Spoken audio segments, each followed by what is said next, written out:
Hello friends, आज हम लोग विटामिन्स के बारे में जानेंगे कि विटामिन क्या है और उनके सोर्सेस क्या हैं और उनके कमी से होने वाली बीमारियां। तो पहले बात जानते हैं कि विटामिन जो शब्द है वो विटामिन शब्द को 1912 में फंक ने ये नाम दिया। विटामिन शब्द जो दिया गया है वो फंक द्वारा दिया गया 1912 में। विटामिन जो है होता है वो हमारे मेटाबॉलिज्म और बॉडी के फंक्शंस को कंट्रोल करता है। अगर उसकी कमी हो जाए हमारे शरीर में तो क्या होता है ना कि बहुत सारी केमिकल रिएक्शंस नहीं हो पाते हैं सही ढंग से। इसके बाद विटामिन से हमें एनर्जी तो नहीं मिलती लेकिन रोगों से लड़ने की क्षमता होती है उसमें।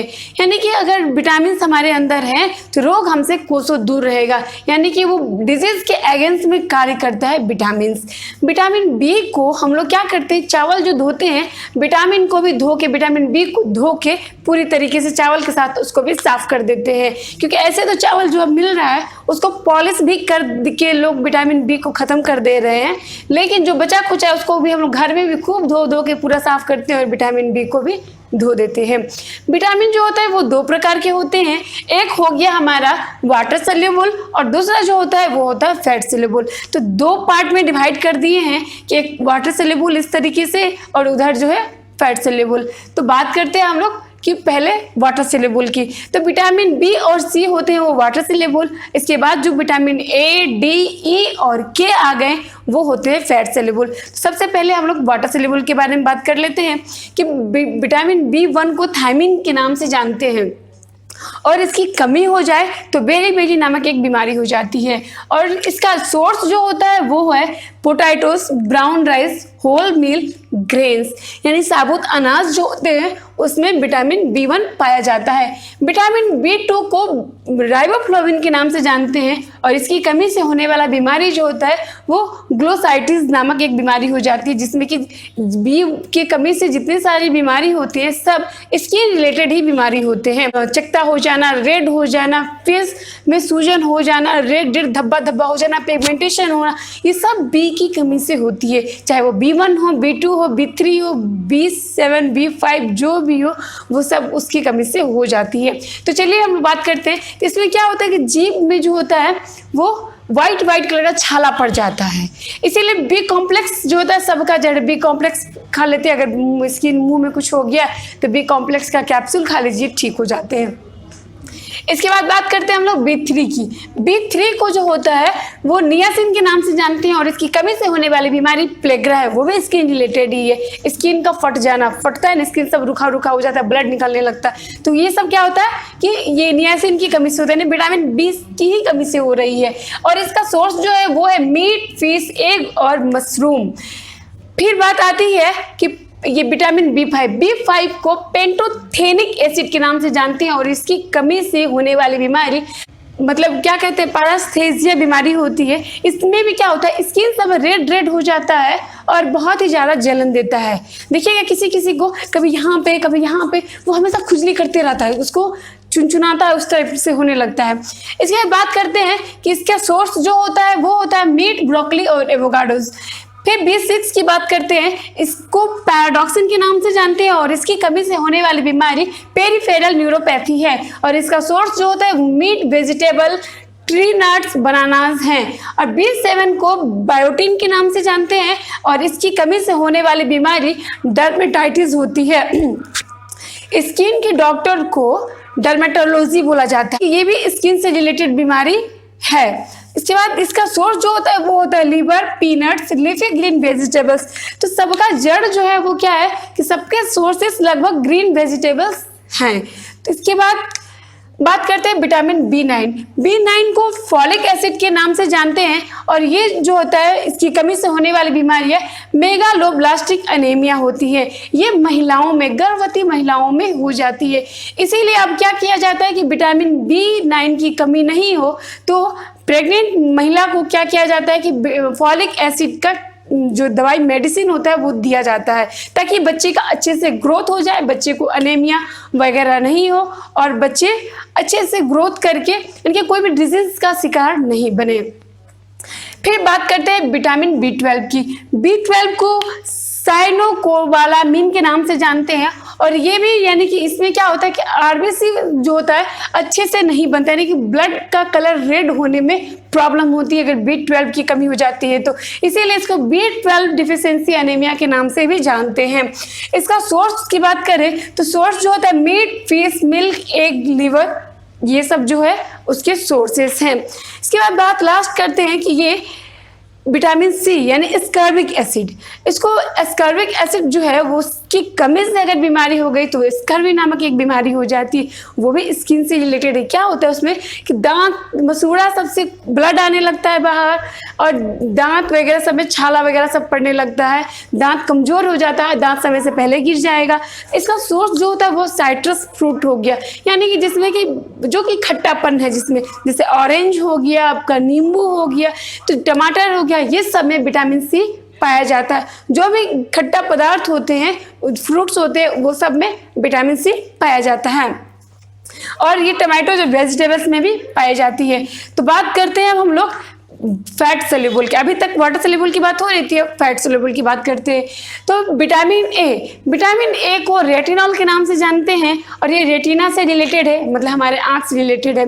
तो क्या होता है कि इसमें नाइट ब्लाइंडनेस हो जाती है, मतलब ये क्या होगा कि रतौंधी में क्या होगा, दिन में तो बहुत अच्छे से दिखाई देगा, लेकिन रात में कम लाइट में अच्छे से समझ में नहीं आएगा कि हाँ फलाना कौन खड़ा है, तो वो चीज़ नहीं समझ में आएगा। तो उसमें क्या होता है कि रात में कम दिखाई देता है।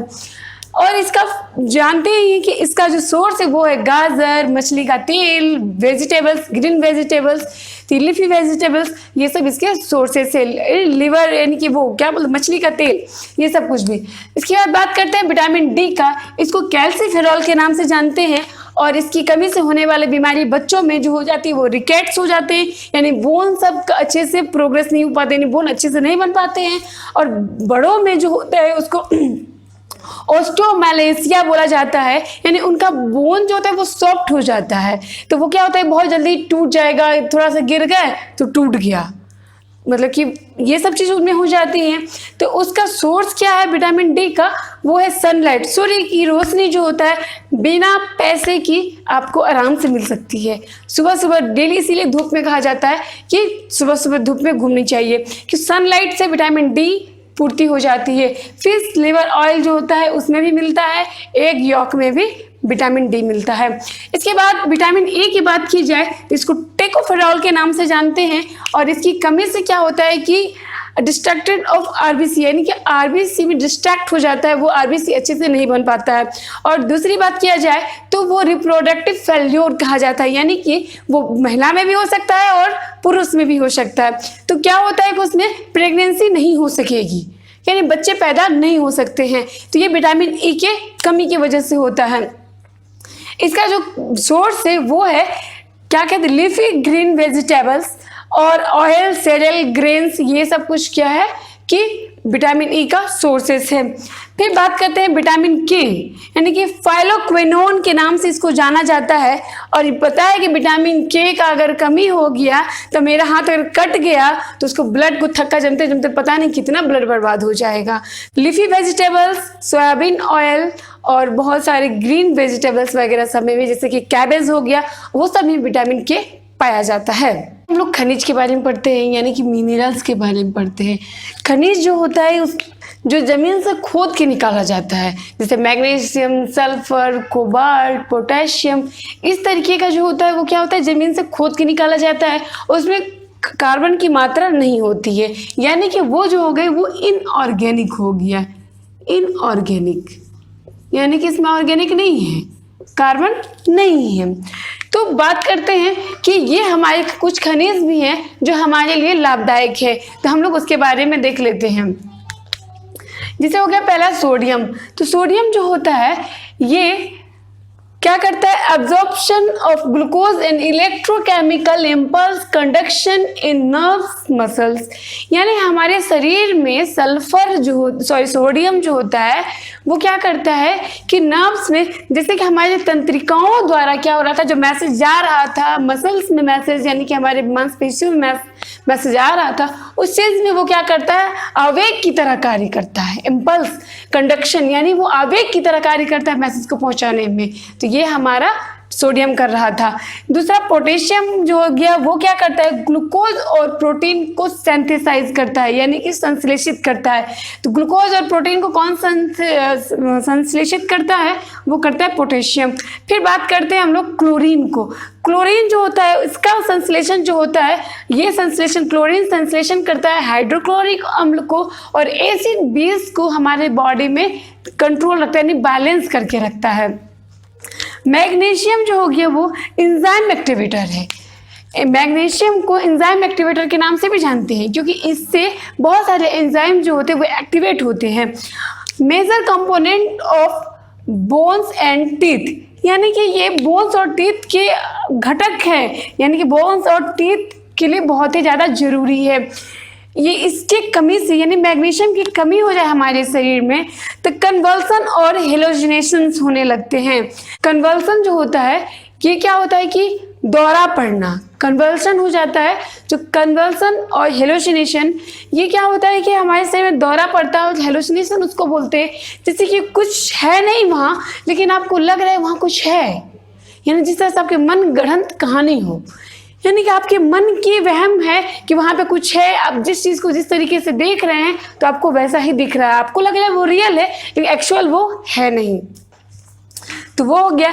इसके बाद बात करते हैं हम लोग सल्फर की। सल्फर जो होता है वो है कंपोनेंट ऑफ सम हार्मोन्स, यानी कि कुछ हार्मोन्स के सल्फर जो होते हैं घटक होते हैं, जैसे इंसुलिन। इंसुलिन की कमी से जो होता है हमें डायबिटीज़ हो जाती है, यानी कि रक्त में इंसुलिन की कमी हो जाती है। तो क्या होता है उससे डायबिटीज़ हो जाता है, इसके लिए इंसुलिन की इंजेक्शन लगाई जाती है। तो ये क्या करता है, इंसुलिन का कंपोनेंट है कौन, सल्फर। और सल्फर हमारे शरीर में प्रचुर मात्रा में रहे तो हमारा स्किन, हेयर हेल्दी रहेगा, नेल्स भी हेल्दी रहेंगे। इसके बाद कोबाल्ट जो होता है उसको कंपोनेंट ऑफ B12 कहा जाता है, यानी कि B12 जो होता है विटामिन B12 उसका कंपोनेंट है। अगर इसकी कमी हो जाए तो क्या होता है कि अनीमिया हो जाती है, यानी कि उस टाइप की अनीमिया जिसमें कि RBC नहीं बन पाता है अच्छे से और ब्लड का रेड कलर जो होता है वो कम होने लगता है।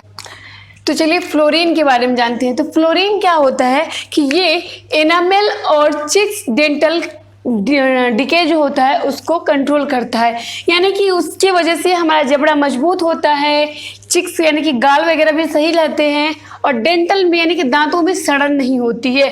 तो ये फ्लोरीन जितना आसान लग रहा है उतना है नहीं। अगर इसकी कमी हो जाए तो दांतों में सड़न होने लगेगा और ज़्यादा हो जाए तो फ्लोरोसिस नामक एक बीमारी हो जाती है। फिर बात करते हैं कैल्शियम की। कैल्शियम जो होता है वो major component of bones and teeth, यानी कि हम जानते हैं कि कैल्शियम जो हमारे शरीर में बनता है तो उसमें क्या होता है कि बोन्स का निर्माण में योगदान होता है। तो ये हो गया। इसके बाद ब्लड क्लोटिंग में भी ये हेल्प करता है, जैसे विटामिन K होता है उसी तरह से कैल्शियम भी ब्लड क्लोटिंग में, और ये क्या करते हैं हार्ट के फंक्शन में कंट्रोल करता है, यानी दोनों में भी इसका यूज है। फिर प्रेग्नेंट महिला को क्या किया जाता है, कैल्शियम का गोली दिया जाता है। क्यों दिया जाता है, ताकि उसके बच्चे का अच्छे से विकास हो सके और बच्चे में बोन्स वगैरह अच्छे से बन सके, तो इसलिए उनको और छोटे बच्चे को कैल्शियम दिया जाता है, चाहे दूध के थ्रू ले या फिर कोई भी सोर्स हो, लेकिन छोटे बच्चे को भी कैल्शियम की ज़्यादा आवश्यकता होती है और प्रेग्नेंट लेडी को। फिर बात करते हैं आयोडीन की। आयोडीन का नाम तो सुना ही होगा, आयोडीन युक्त नमक खाते हैं, चाहे वो टाटा सॉल्ट हो चाहे कोई भी सॉल्ट हो, लेकिन आयोडीन युक्त होना चाहिए। तो ये क्या करता है, थायरोक्सिन हार्मोन को मतलब प्रोडक्शन करता है, नहीं थायरोक्सिन नामक हार्मोन जो होता है वो निकलता है। कहाँ से निकलता है, वो थायराइड ग्रंथि जो हमारे गले में होता है वहाँ से निकलता है। अगर आयोडीन की कमी हो जाए हमारे भोजन में तो ग्वेटर नामक यानी घींगा नामक एक बीमारी हो जाती है, जिसमें गला फूल के एकदम बलून हो जाता है, एकदम ऐसे लटक जाएगा, तो वो सब बीमारी हो जाती है। तो इसीलिए ये मतलब एंडोक्राइन सिस्टम जो हम लोग पढ़े थे उसमें हम लोग थायरोक्सिन हार्मोन के बारे में बहुत ही डिटेल से पढ़े हैं, आप वहाँ से भी पढ़ सकते हैं। चलिए बात करते हैं फास्फोरस की। जिस तरह से कैल्शियम हमारे बोन्स और टीथ के लिए आवश्यक है, उसी तरह से फास्फोरस भी बोन और टीथ के लिए आवश्यक है। फिर बात करते हैं फेरस का। यानी कि आयरन का। आयरन जो होता है हमारे हीमोग्लोबिन में होता है। हीमोग्लोबिन कहाँ होता है? आरबीसी में होता है, यानी कि ब्लड में होता है। जब हमारे शरीर में ब्लड की कमी हो जाती है तो हमें थकान महसूस होता है, काम करने की इच्छा नहीं होता है, बहुत जल्दी थक जाते हैं। तो क्या किया जाता है कि आयरन का गोली दिया जाता है। जैसे आयरन का गोली यानी कि फेरस का जो हम लोग को गोली मिलता है, उस गोली खाने के बाद क्या होता है, ब्लड का लेवल हाई हो जाता है, फिर ब्लड सब कुछ ठीक हो जाता है। तो इसलिए क्या कहा जाता है कि आयरन में, ब्लड में आयरन पाया जाता है। अगर आयरन की कमी हो जाए तो अनीमिया हो जाता है। इसके बाद करते हैं हम लोग रफेज का। रफेज, रुक्षांश ये क्या होता है? ये छिलके वाले भोजन में होते हैं, तो उसमें रफेज होता है यानी रुक्षांश होता है। वो हमारे शरीर के लिए, पाचन के लिए बहुत ही अच्छा होता है। जैसे कि पाचन की शक्ति जो होता है वो बहुत ही मजबूत होती है, आप किसी चीज़ को पचा सकते हैं। अब लोग एप्पल भी छील के खाते हैं, लेकिन अगर एप्पल को बिना छिले ही खाया जाए तो उसमें रुक्षांश मिलेगा। यानी बहुत सारी सब्जी वगैरह जो हम लोग खाते हैं उसको छील के अब खाते हैं। छील के क्या करते हैं, वो नेनुआ वगैरह हो गया, नेनुआ, आलू, ये सबको क्या करते हैं हम लोग छील के खाते हैं। अगर छील के नहीं खाए, वही छिलका जो फेंक देते हैं, यानी कि आप रुक्षांश को फेंक के तब सब्जी टेस्टी बनाते हैं। और उसी रुक्षांश को नहीं फेंकिए, सब्जी के साथ बना के खाइए तो आपके पाचन में मददगार होगा। इसके बाद बात कर रहे हैं, यानी कि ये प्लांट कंटेनिंग होता है और इसमें सेलुलोज की मात्रा बहुत ही ज़्यादा होती है जो हमारे शरीर के लिए आवश्यक होती है। इसके बाद बात करते हैं वाटर को। ये 60 to 80% हमारे शरीर में होता है, ब्लड में भी वाटर होता है। तो ये 60 to 80% है, यानी हमारे पूरे शरीर में जितने सब कुछ खाते हैं उससे अधिक 60 to 80% वाटर हमारे शरीर में कार्य करता है। और ये क्या करता है कि रेगुलेट करता है हमारे बॉडी टेम्परेचर को। हमारा जो बॉडी टेम्परेचर होता है उसको रेगुलेट करता है, नियंत्रण रखता है, कंट्रोल करके रखता है। यानी हमारे बहुत ज़्यादा पानी पीते हैं तो क्या होता है कि किडनी में भी बहुत सारा जो बेकार पदार्थ होता है वो यूरिन के थ्रू बाहर निकल जाता है। जो लोग पानी कम पीते हैं उनको भी किडनी से रिलेटेड बहुत सारी बीमारी होती है, जो कि बहुत सारा किडनी में फंस के रह जाता है, धीरे धीरे बीमारी हो जाती है। लेकिन जो पानी पीने के बाद क्या होता है वो सबको लेके बाहर निकल जाता है, सबका विसर्जन कर देता है। चलिए, थैंक यू सो मच।